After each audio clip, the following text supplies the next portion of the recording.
Hey everybody, Roger Levin here with your Specialty Practice Production Pearl of the Week. I had a fascinating conversation this week that I wanted to share with you. I spoke to two different associates, specialist associates that were young, that were interested in consulting, but they said to me, we don't know how to interact with referring doctors. These two specialists did not know each other. These were two separate conversations in the same week. But I've had this conversation many times, and unfortunately, I think it's a big issue, especially with people I've never had the conversation with.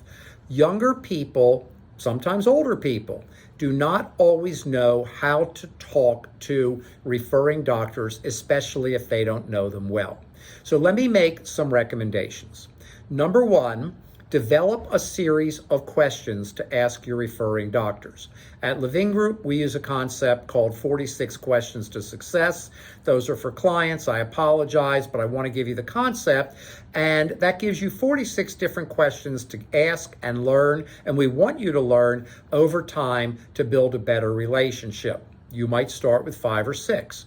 Number two, develop opening questions, opening bid questions. Questions like, tell me how you got started in practice. Tell me about your family. I know these sound like statements, but they're really questions. Sitting down, and don't use yes or no questions, and don't use questions that aren't even questions like, how are you, what's new? Those aren't questions anymore. Those are greetings.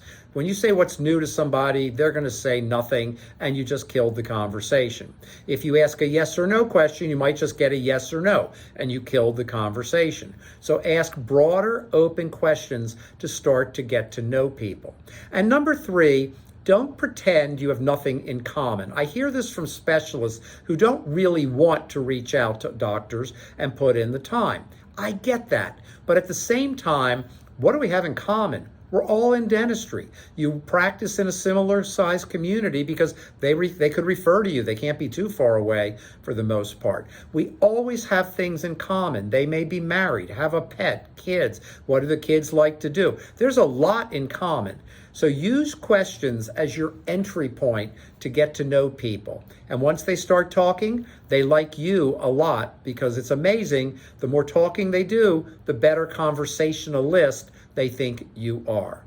As always, I wish you increased practice production and referrals every year, and I'll see you next week.